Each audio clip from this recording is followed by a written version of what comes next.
Today I am going over the new book releases that I am most looking forward to in the month of May. I'm also going to be going over my plan or my reading plan for the month of May as well.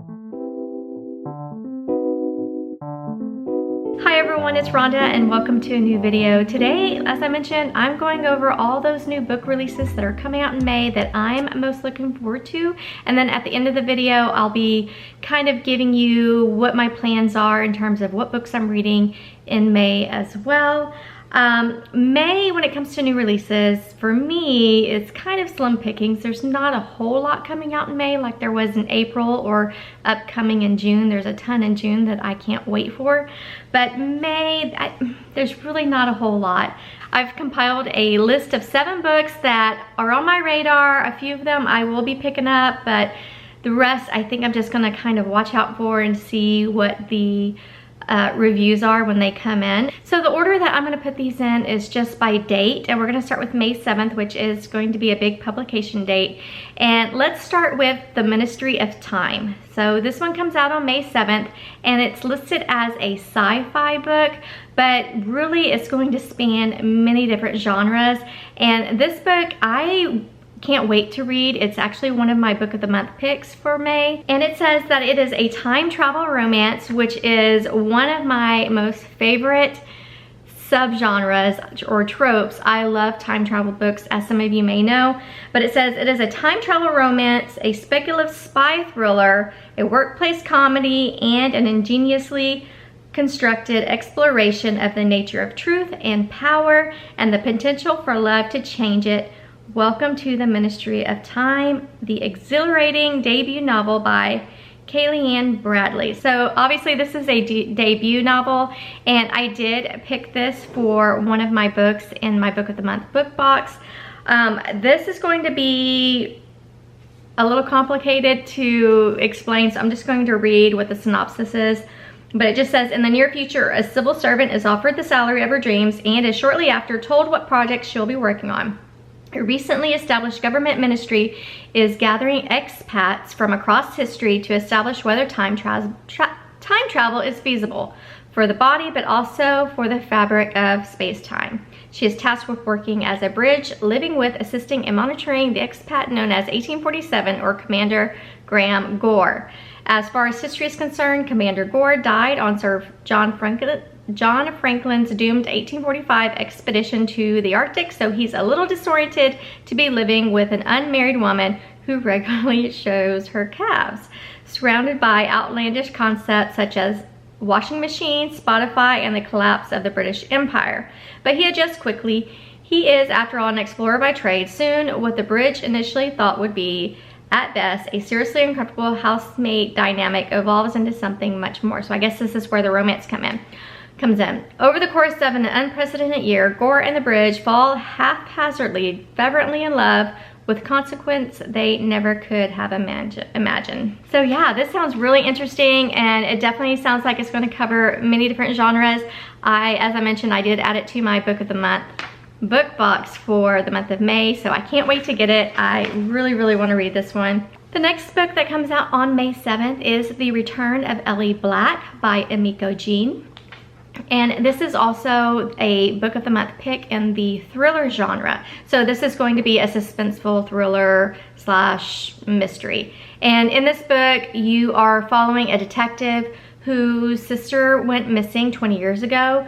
And then 2 years ago, another girl goes missing by the name of Ellie Black. But she mysteriously returns 2 years later. She doesn't say where she's been, who she's been with, what's going on. And so it's the detective's job to kind of figure out what's going on and see if there's any correlation between that disappearance and her sister's disappearance. This sounds very interesting, and I did also add this one to my Book of the Month Club box picks for the month of May as well. So not only do I have the Ministry of Time coming, I also have this book coming, and then I have another book that I'm gonna tell you about in just a minute. Before I get to that one, let's talk about the last book that is coming out on May 7th that I am interested in, and that is The 5-Year Lie by Serena Bowen.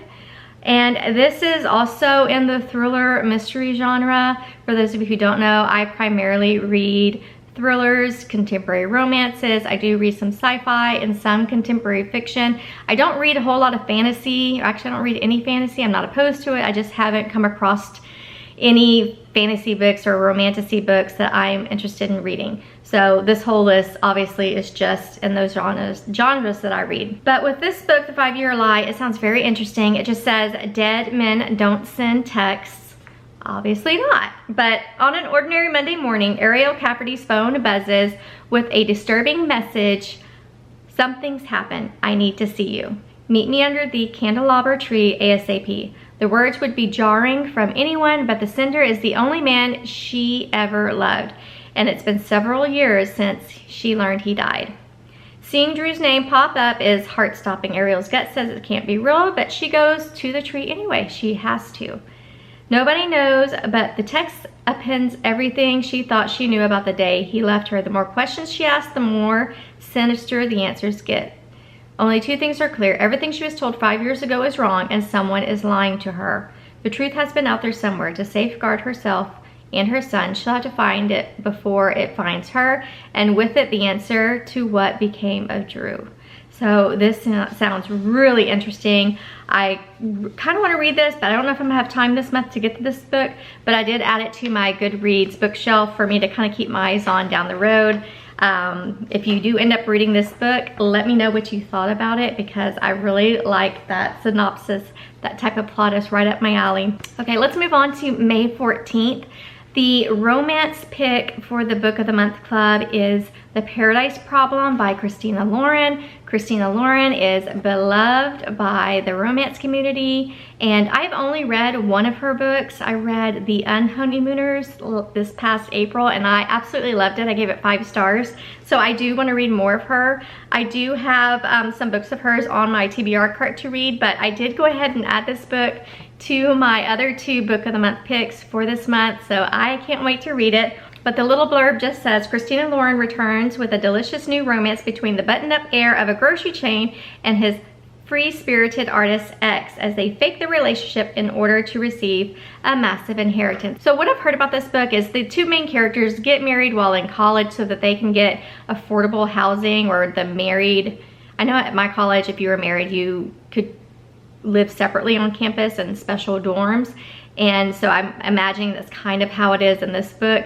So they get married to get into this affordable housing at college, and they think that they are divorced, or that they got divorced, but I guess it didn't go through somehow. And so this whole time they've been married. So down the road with the male main character, someone dies, and in order to get his inheritance, he has to get married and show that he's been married or something. And so it's convenient that he got married in college, and they never got divorced. So something is going on there. It sounds interesting. So like I said, I've only read one book by Christina Lauren, and I did enjoy it. I do have another book that I will be talking to you about a little later that's on my TBR. So as I mentioned, I did add this to my pick for the Book of the Month, and I can't wait to read it. I think it's going to be cute. If it's anything like The Unhoneymooners, I'm probably going to devour it and love it. Coming out on May 21st is a thriller novel by Ruth Ware called One Perfect Couple. I personally adore Ruth Ware. I've loved pretty much every book that she's written. There's been a couple that I was not a fan of.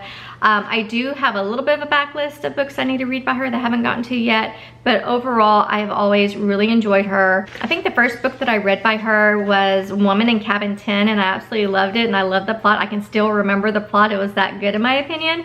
So I'm definitely looking forward to this. And the synopsis just says Lila is in a bit of a rut. Her postdoctoral research has fizzled out. She's pretty sure they won't extend her contract, and things with her boyfriend Nico, an aspiring actor, aren't going great. When the opportunity arises for Nico to join the cast of a new reality TV show, The Perfect Couple, she decides to try out with him. A whirlwind audition process later, Lila finds herself whisked off to a tropical paradise with Nico, boating through the Indian Ocean towards Ever After Island, where the 2 of them will compete against 4 other couples, Bayer and Angel, Dan and Santana, Joel and Rami, and Connor and Zana, in order to win a cash prize. But not long after they arrive on the deserted island, things start to go wrong, as they always do with a Ruth Ware novel. After the first challenge leaves everyone rattled and angry, an overnight storm takes matters from bad to worse. Cut off from the mainland by miles of ocean, deprived of their phones, and unable to contact crew that brought them there, the group must band together for survival. As tensions run high and fresh water runs low, Lila finds this game show is all too real, and the stakes are life or death. It says a fast-paced spellbinding thriller rife with intrigue and characters that feel so true to life. So this just sounds like it's going to be a great summer thriller with it being set on a deserted island. As I mentioned, I do love Ruth Ware. So the only downside to this is I really do not enjoy books about reality television shows. I can't stand reality TV personally. I do not like them at all. I don't watch any of it.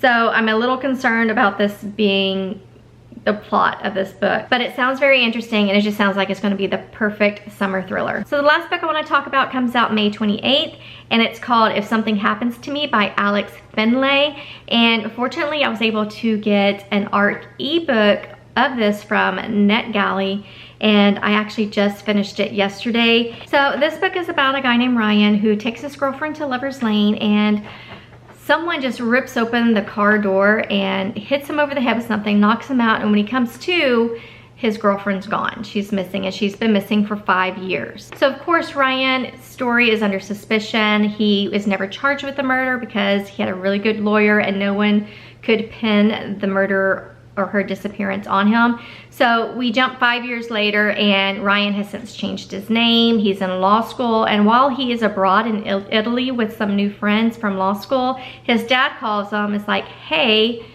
your girlfriend's car was found in the lake, and when they pulled it out, there's 2 guys in the car, obviously dead, but she's not in there.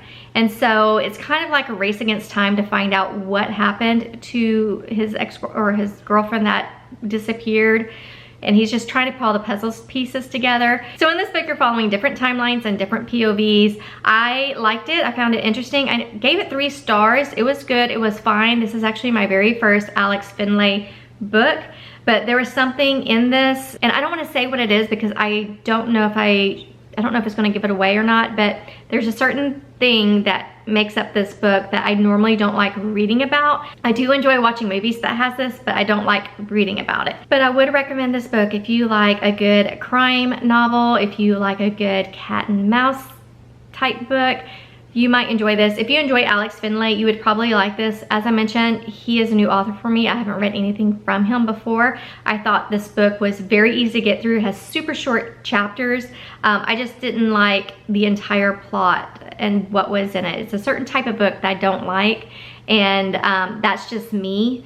So again, I gave it 3 stars. It was fine. It was good. I would recommend it if you enjoy crime novels, cat and mouse books, that sort of thing. Okay, so like I said, there's really not a whole lot that I'm interested. This is not encompassing of all the books that are coming out in May. These are just the ones that I'm just keeping my eyes open for. There is a new Stephen King book coming out called You Like It Darker. It's a book of short stories. I believe that comes out at the end of May. There's a new book coming out by Stuart Turton. He wrote 7.5 Deaths of Somebody, but it's kind of like a dystopian thriller. The guy who wrote Crazy Rich Asians is coming out with a new book. So there's some good authors with new books coming out. They're just not authors that I've either read before or I'm in love with, or any books that I just feel like I have to read. So yeah, that's just the books that I have my eyes open for. Okay, so next let's talk about my reading plan for the month of May. In April, I think I did pretty good. I read about half of the books that were on my TBR list for April. And really the rest of the month was just mood reading. I don't know if it was just the time of year, but I was not in the mood to read a lot of thrillers, and I read a ton of romances. So this month that's kind of what I'm focusing on. I'm reading a few thrillers, but I also have a stack of romance novels that are on my TBR cart that I really want to read or get to. So the first 2 books I want to start off with are 2 library books that I picked up actually today. They were on hold. One is The Invisible Life of Addie LaRue by V.E. Schwab. And this sounds like it's right up my alley. It's magical realism. I think it's a little bit of fantasy. I told you I don't read fantasy, but some of these books I'm picking up do have fantasy elements. But with this book, I've heard just a lot of good things about it, and it really sounds like something I would enjoy with the magical realism. This book is about a woman who in 18th century makes a deal with the devil or a demon to basically live forever. And he grants that wish, but there's a twist on it. Any person that she meets, they will not remember her. So for example, if I were to go to Starbucks and have a nice conversation with a barista, get my coffee, turn around and go back to them, they will have no clue who I am or what we talked about. It would be like meeting the person all over again. So that is what this book is about. I'm sure there's other things in it, and it just sounds very interesting to me. Like I said, I've heard really good reviews on this, and I can't wait to read it this month. So the next book I want to talk about is a book that I've been seeing at Target for a long time. It came out a couple years ago, and I just never bit the bullet to buy it. It has a beautiful rainbow cover, but I just watched a video by another booktuber named Sarah, and she recently read this and she loved it, and her and I have similar tastes. So I went ahead and checked it out from the library, but it's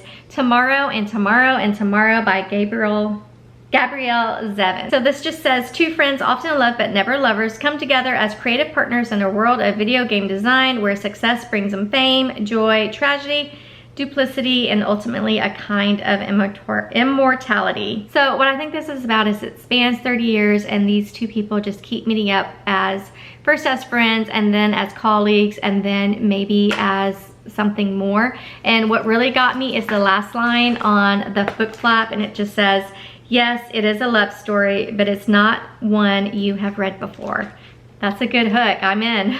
So I can't wait to read this. So my next three books are books from my April TBR list that I never got to. And the first one is Ready or Not by Cara Stone. And this one is about an unplanned pregnancy. And I don't think the father of the baby is in the picture much, but the brother of a friend kind of steps in and helps her out. And so this is just about her emotional journey. I'm assuming it is a romance as well. But I do definitely want to get to this in May just because I've heard great things about this. So I'm going to put this on the top of my list to get read this month. The next two are Allie Hazelwood books, Love on the Brain and Love Theoretically. I started so I really don't want to talk about these books. So with these two books, I was doing a reading vlog, reading Allie Hazelwood for the first time, and I got through the first book. And I am only about maybe a quarter of the way through the second book, and I had to stop for I don't want to talk about it. I don't want to talk about these books, but I will be finishing up that reading vlog, and I'm just gonna warn you, this one is a struggle. I'm having a hard time getting through this one. I have started it, but I do want to finish that vlog. So if you're not subscribed, go ahead and subscribe now and hit the little bell notification so that you can be notified when I post a new video, specifically this reading vlog. But the point of the vlog was to see if Allie Hazelwood is worth the hype, if I recommend them. I really love the first one. Spoiler, I love the first one. This one, I'm struggling. But again, I'm only a little bit through, so I just need to buckle down and finish this book and hit this one next. So that's why these are still on my TBR list. So let's move on to three books that I want to read that are part of a series that I started. I started 3 different series. The first one is the Chestnut Spring series. This past month in April, I read the first 2 books, Flawless and Heartless. So this month I want to read Powerless by Elsie Silver, and this one is about I don't know if he's kind of like a foster kid of the Eaton family or just a family friend that they've just kind of consumed into their family, but it's about Jasper Gervais. He is a hockey player, very famous hockey player, and it's also featuring Sloane, who is the cousin of the Eatons. And these two have a history, and it's kind of like I don't know if it's a second chance romance or if this is just a friends to lovers trope. I'm not sure, but it sounds interesting. I am enjoying the Chestnut Spring series. I'm not enjoying all the cussing. I find it a little distracting, and I'm not big on these books are dirty books. If you like dirty birdie books, you'll love these. I don't like super spicy books. I tend to just cringe when I read those scenes, and I end up just skimming through them just because they make me uncomfortable because I'm an old fuddy-duddy now. So this just sounds like a really good book. It sounds like definitely a friends to lover trope. So I can't wait to get to this. I did enjoy the first 2. I liked Heartless more than I liked Flawless. But again, oh gosh, the cussing and the bedroom scenes are a little much for me. But if you enjoy a good dirty book, pick up the Chestnut Springs because the stories are actually really good. Those are the things about it that I don't like. And then back in March, I read my first Lucy Score book, which is Riley Thorne's Dead Guy Next Door, and I loved it. And she has an entire Riley Thorne series that she wrote and published independently. Well, she's since been picked up by a major publisher, and they are re-releasing all of her books. And the next book in the Riley Thorne series is Riley Thorne and the Corpse in the Closet. So in this book, you're following, again, Riley Thorne, who is a woman who is a clairvoyant, and she is teamed up with her boyfriend, who is also a private investigator. I think his name is Nick. Yeah, Nick Santiago. And they are working together to help solve this murder. It just says, summer is heating up for this reluctant psychic and her handsome private investigator boyfriend. First, Riley's disapproving grandmother arrives, determined to make Riley finally take her powers seriously or else face the wrath of the guild. Then, even worse, there's the homicide detective who needs Riley's help figuring out who murdered the well-dressed corpse in a walk-in closet. Her boyfriend, Nick Santiago, has his own hands full with a tricky missing person case and parents who want to know why he didn't tell them about his live-in girlfriend. He's also still the teeniest bit stressed out about Riley almost getting murdered earlier that summer, so the last thing he wants is her getting involved into another investigation. Things go from bad to worse when the body count starts stacking up. Riley and Nick's meet the parents dinner goes horribly wrong, and their elderly roommate is up to no good, dressed like a mime. To top it off, Riley is forced to return to Channel 50 on official police business to question her spray tan news anchor ex-boyfriend and his new weather girl fiance. The trouble all comes to a head when Riley receives an ominous warning from the killer, back off or she's next. If she can't solve these murders, she might just become the latest corpse. So yeah, this just sounds like it picks up from the first Riley Thorne book, and I'm here for it. I really enjoyed the first one. I thought the writing was very witty and funny. I really loved her quirky personality, and I loved all of the other characters in the book. I thought they were really cute and funny, so I can't wait to read this one as well. The next book I want to talk about is Terms and Conditions by Lauren Asher, and this is the second book in the Dreamland Billionaire series. I read the first book at the beginning of April and enjoyed it. It got 3 stars. It was fine. It was good. What I'm loving about the series is kind of the setting of the whole series, and that is this Dreamland amusement park. Think Disney World. That's exactly what it's supposed to be like. But it is about the patriarch of this family, who is basically Walt Disney. He passes away, and he has 3 grandsons that he's left an inheritance to. In order to get that inheritance, each grandson has to complete a task. So in the first book, you were following Rowan, where his task was to kind of run the company, make some changes to the company to bring the magic back to a certain area of the park, and I enjoyed it. It was good. So in the second book, you are following Declan, who his task is he needs to get married and produce an heir. So in the second book, it just says, I'm destined to become the next CEO of my family's media empire. The only problem, my grandfather's inheritance clause. Fulfilling his dying wish of getting married and having an heir seemed impossible until my assistant volunteered for the job. Our marriage was supposed to be the perfect solution to my biggest problem, but the more we act in love for the public, the more unsure I feel about our contract. Caring about Iris was never part of the deal, especially not when breaking your heart is inevitable. So this sounds like it'll be good. I don't understand the whole you need to get married and have a baby in order to get an inheritance. I don't think that that's legally binding, but it does make for a good book sometimes, a good plot, and I'm anxious to read this one too. All right guys, I am almost there. I only have 3 more books to talk about, but the first one is The Friend Zone by Abby Jimenez. I just read Part of Your World, yours truly, and her newest, Just for the Summer, and love them. Just for the Summer was amazing. So I want to go back and read the 3 books that she wrote previously, and this is the very first book she wrote. I think this is her debut novel. It just says, Kristen Peterson doesn't do drama, will fight to the death for her friends, and has no room in her life for guys who just don't get her. She's also keeping a big secret, facing a medically necessary procedure that will make it impossible for her to have children. Planning her best friend's wedding is bittersweet for Kristen, especially when she meets the best man, Josh Copeland. He's funny, sexy, never offended by her mile-wide streak of sarcasm, and always one chicken enchilada ahead of her hangry. Even her dong, stuntman Mike, adores him. The only catch, Josh wants a big family someday. Kristen knows he'd be better off with someone else, but as their attraction grows, it's harder and harder to keep him at arm's length. The friend zone will have you laughing one moment and grabbing for tissues the next, as it tackles the realities of infertility and loss of wit, heart, and a lot of sass. So yeah, this sounds like it's going to be a typical Abby Jimenez, weaving in real life issues into an amazing love story.